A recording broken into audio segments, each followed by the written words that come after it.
Shio, and good afternoon. I'm joined again with Dr. Bunio. Dr. Bunio, how have you been? I've been well. Thank you, Chris. Good. Well, I noticed you're wearing the red mask still. Yeah. That's not good news. No, it isn't.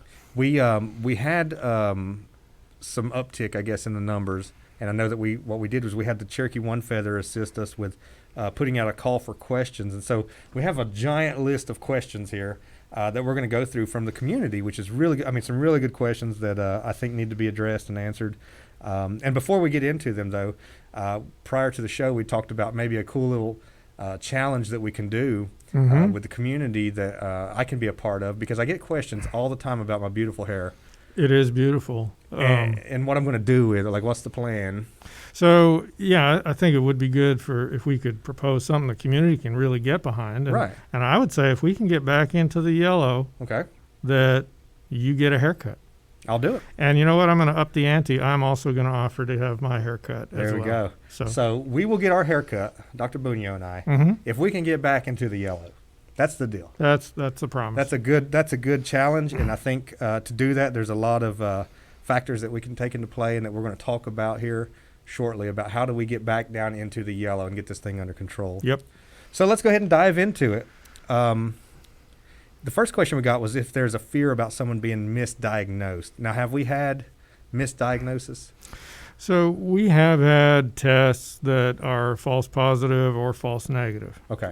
Particularly some of these rapid tests that are being done, they're not as good as the one that we send out and takes a couple of days to come back. Okay. So, yes, it's possible to have a test done and it give us a result that's not completely accurate.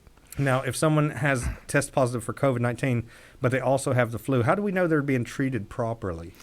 As we get into flu season, we're probably going to get to a point when we see that the flu activity is going up, that we'll be testing for both. Okay, so there will be a test for both. Yeah, and there are a couple of companies that are coming out with a test that does test for both with one single swab. And I think that's probably going to become the standard moving forward. Okay. For this winter. If they have the flu, are they being treated? Like, are they being treated? It says if they have the flu and not being treated.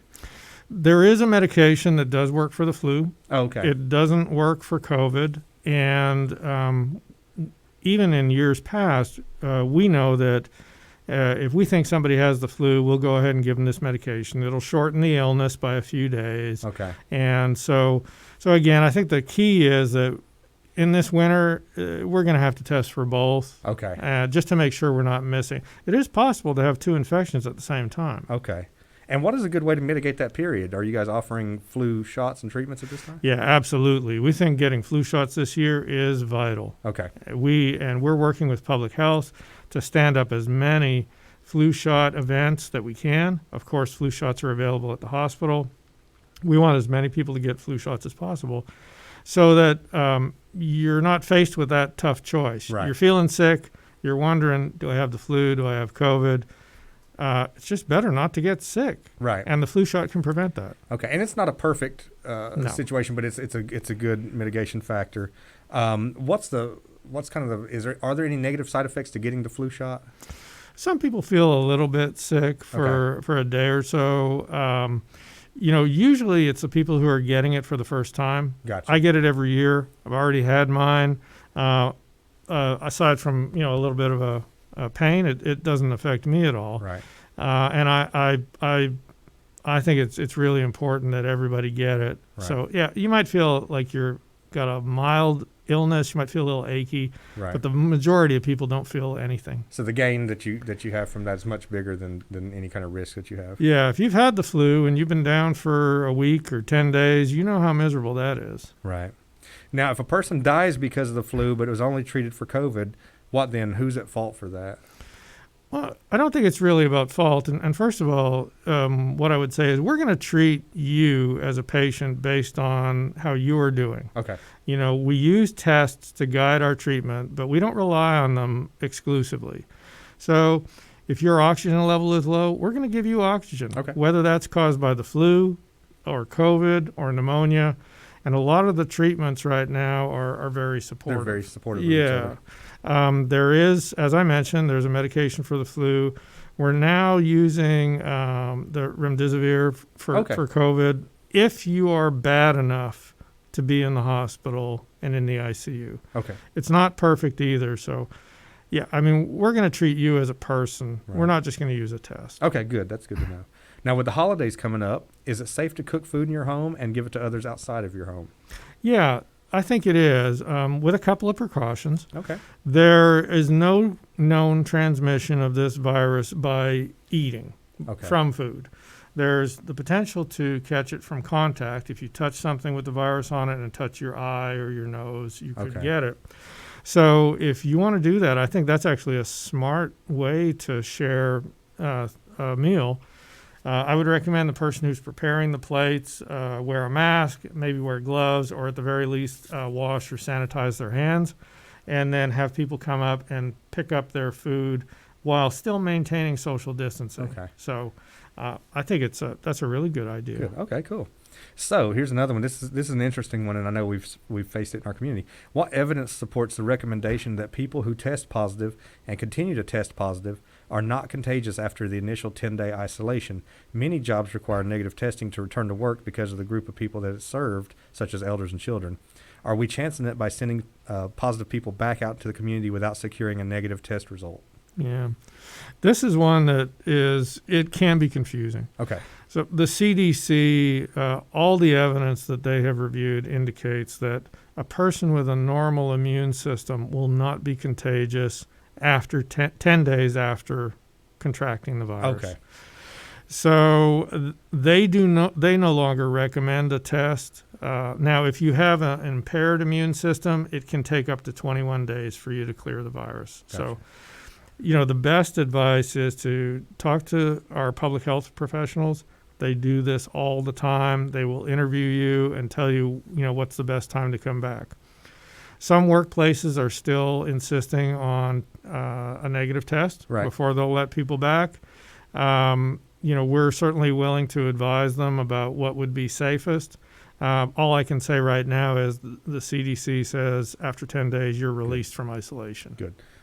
But for now, you guys seem to be accommodating those that need that return to work kind of test. We are, and I know it's difficult for someone who feels fine and they want to go back to work. Right. We're not testing people every day in the hopes that they get the negative test or the 2 negative tests. This was an early recommendation, 2 negative tests.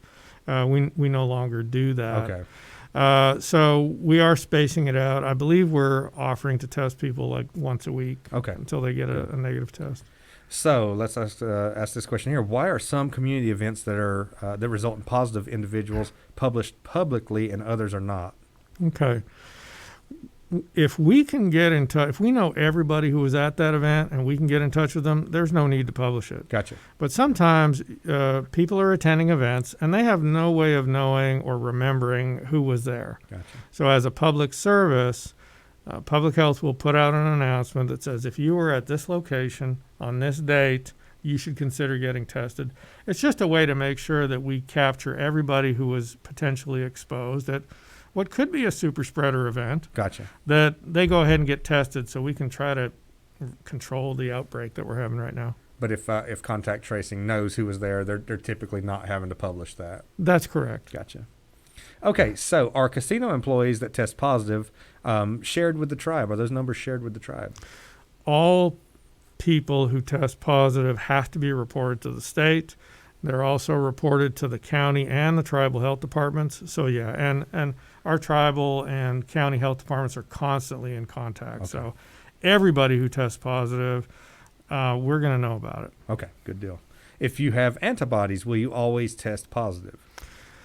If you have antibodies and you do an antibody test, yes, that will stay positive. Okay. But that's not the test that we do. Oh, okay. So an antibody test tells us you have been exposed to this virus at some point in the past.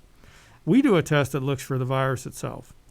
If you have antibodies, our test is still accurate to tell whether or not you have virus. Usually we, in the nose is where we're looking for it. So, and if you have antibodies and you've recovered, no, our test should be negative as well. Gotcha.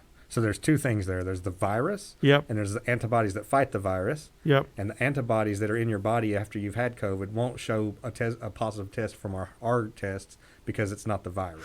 Right. Gotcha. We're looking for the RNA, or similar to DNA. We're Right. looking for the RNA of the virus. So this is like when you watch on a crime show and they're looking for DNA. Yeah. It's so sensitive that any little bit of a virus, even if it's dead or some of that, it's a fragment, the PCR test will pick that up. Whereas the antibody test is a blood test, and it's looking like you said. You got that. You got that right. You're getting good at this. I did stay at a Holiday Inn Express last night. You did. I'm waiting for the honorary doctoral degree to come through. I'm sure it's on its way. Is it better or safer to work indoors or outside where there is more airflow?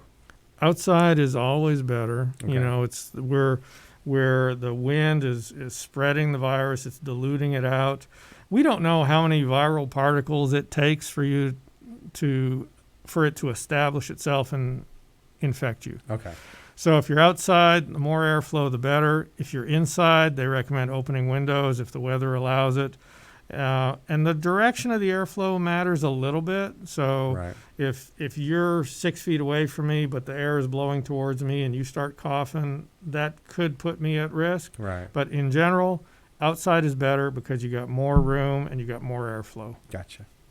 We don't want it to colonize. We want it to decolonize. That exactly. Yeah, that's Power to right. the people. Yep. Let's see. How and what do you need to use to clean your house and vehicles, or anything after testing positive? Is there a certain kind of cleaning regimen you need to do if you've tested positive and you know the virus is there? So I guess that depends on what you're trying to do. So if you've tested positive and you're going to be on your 10-day isolation and you're not going anywhere, it's a good idea to clean high-touch surfaces if other people are going to be around you. But the longest the virus was found to be active was about 3 days. Okay. So if you just don't drive your car for 3 days, the virus is going to die. Right. Now, there have been some recent studies where they've picked up the virus over a longer period of time, but we have not established whether that is actually able to infect anybody. Okay. So I would say if you want to wipe it down with an approved cleaner, that's fine. Good. But if you just sort of leave things alone for 3 days, generally the virus, it's not a very hardy virus. It won't survive. And particularly if it's exposed to ultraviolet light, that's one thing that tends to inactivate the virus. Gotcha. Now, if you test positive for the virus, how likely is it that you could get it again? In addition to that, if you do get it again, will the symptoms be as bad as the symptoms you had before?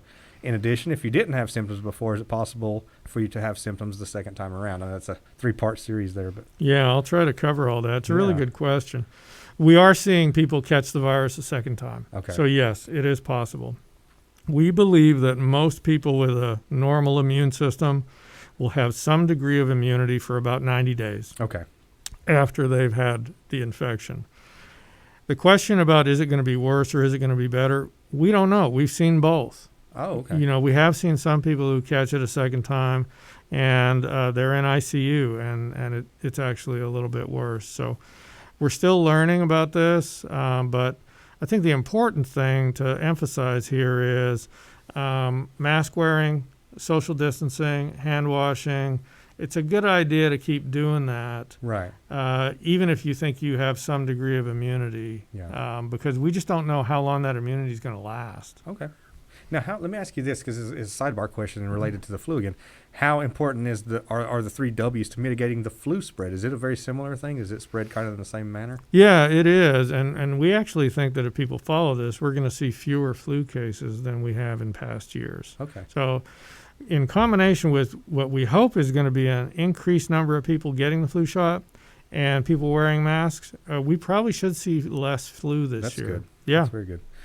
So are any of the recovered COVID-19 Cherokee patients experiencing any long-term effects from COVID? And if so, how is the hospital preparing for an influx of patients over the coming years that are experiencing long-term effects from COVID? We are seeing some patients that experience long-term effects. They don't tend to be things that require people to be hospitalized again. We're seeing some mental fogginess and fatigue and other things like that. Yeah. So the hospital's prepared to help these people in the same way that we would help anybody. It's, call your primary care team. They'll do what they can. Right. Some of these things are just going to take time. And I think that sort of is another thing that we've emphasized before is this is not something that, you catch and you get better. Many people are having effects that go for months afterwards. We're still uncertain about what the long-term effects of this truly are, right? And it seems like Right. it varies. There's a spectrum of things. Right, because we just haven't had this virus around for long enough to get to see how probably a small group of people are going to be affected for a long time. Right. I know folks that suffer from Lyme disease, for instance. Yeah. That sticks around, perpetually, but just every so often it sparks alive and causes them to get in really bad shape. We don't know if this could be something similar to that even. Yeah, we hope not. It's a novel virus. It's a Right. new virus. So we're just learning, and it hasn't been around long enough for us to. I can't tell you if it's going to be affecting you 2 years from Right. now because we haven't had the virus around for 2 years. Right. So my question, and this is how it's posed, is how soon might we get a combatant vaccine? Because we know how to make viral vaccines. Why is this different?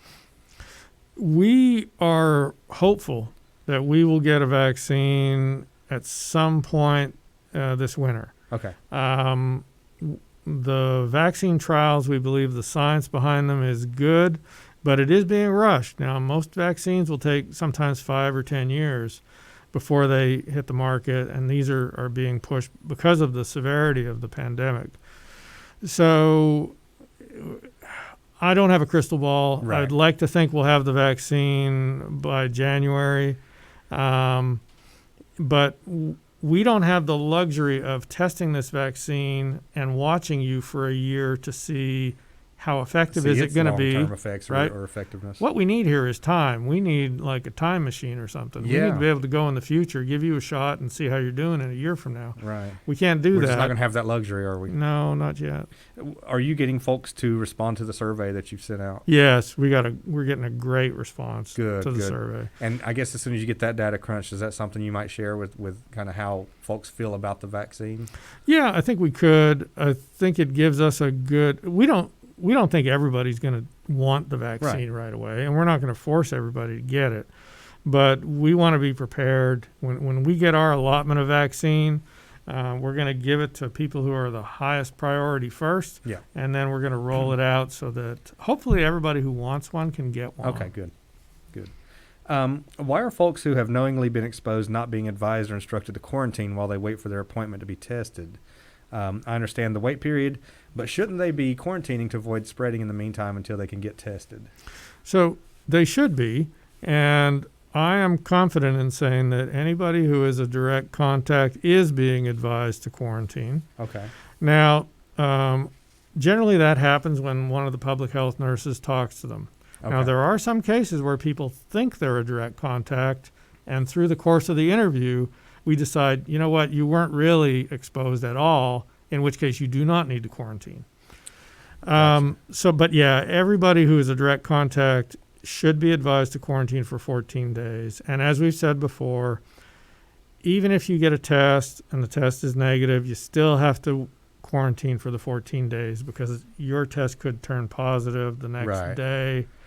So, because nothing is 100% guaranteed, and this virus is so unique in its incubation periods. right. The safe measure is just go ahead and quarantine in case. Yeah, that's what we're going to Gotcha. advise people. Gotcha. Do natives handle the virus differently from non-natives? I don't think that there's any evidence to show that natives as a group handle the virus differently, except for the fact that we have a higher incidence of comorbid conditions, Right. diabetes, obesity, smoking was just added. So we do have a population that has a lot of these conditions, and those are the conditions that make a person tend to have a more serious course of illness. Yes. So it's You really... know, it's yeah. interesting you mentioned that the smoking was added in a prior interview that we had done with someone we hadn't got the air yet. They had mentioned that they thought that maybe the difference maker in their experience with COVID-19 was the fact that they had stopped smoking this year. I think it was 6 or 8 months off, and they thought that was a big because it affected her lungs and such. Yeah. And she said that was a big deal. Well, yeah, I think this is a respiratory, it's a lung infection. Right. So anything that interferes with your lungs' natural ability to fight off infection, Right. which smoking does, among a lot of other negative health effects, Right. is absolutely going to increase your risk. So yeah, that person was ahead of the CDC. While we are in this kind of strange period of trying to battle this pandemic, would you suggest outdoor activity for some of our older folks or folks that might have some underlying conditions, maybe hiking and getting out and breathing fresh air and walking up the mountain trails? Yeah, I think getting out and getting some exercise is always good. As we mentioned, outdoors is better than indoors by far. Right. Getting out and getting a little bit of, fresh air and sunlight, a little bit of vitamin D, it's always good for people. So, yeah, I think that is a good idea. Boost that immune system a little bit. Yep. Do your push-ups and say your prayers. And what was the other one Hulk Hogan used to say? I'm not Eat your vitamins. Shashi. Eat your Shashi vitamins. knows. Eat your vitamins. She watches wrestling. That's right. Yeah. So can you clarify the quarantine period? Is it 14 days from contact with a COVID positive person, 14 days from the onset of symptoms, or 14 days from a positive test? It's all of those. But no. So listen, yeah, it is confusing, and this is why I think it is really important to contact public health or let public health contact you. Right. So the quarantine period is the period when we're waiting to see if you're going to get the virus. So that's 14 days after your last contact. Okay. If you have a positive test, you've got the disease. You're not in quarantine, you're in isolation. Okay. And that's generally 10 days from the date of the positive test or 10 days from when your symptoms started. So if you waited a few days, came in and got your test, we're going to count it back a couple of days, and so then you've got another 8 days to go before you're released from your isolation. But it's a very common thing that people get confused. Quarantine and isolation are two different things, right? And that's why they have two different time periods. It's also very important, I think, to realize a lot of this is a case-by-case situation at times. There's not a real blanket answer we can give everybody because the situations can be very unique, as you'd mentioned earlier. Right. So if the other thing that just popped into my head is if you're on quarantine and 8 days into your quarantine, you develop the infection or you get symptomatic, so then you got another 10 days after that. Right. Right. Again, the isolation starts from the time you get sick or test positive. Gotcha. The quarantine starts from the last date of exposure. So it's also important if you have ongoing exposure, like if you live with someone, we're going to wait 10 days until that person is no longer contagious and then count 14 days after that last day. I think it is a very confusing terminology. And maybe we could have somewhere down the road we'll learn from this. It'll be maybe given it new code names that'll be easier to remember terminology with.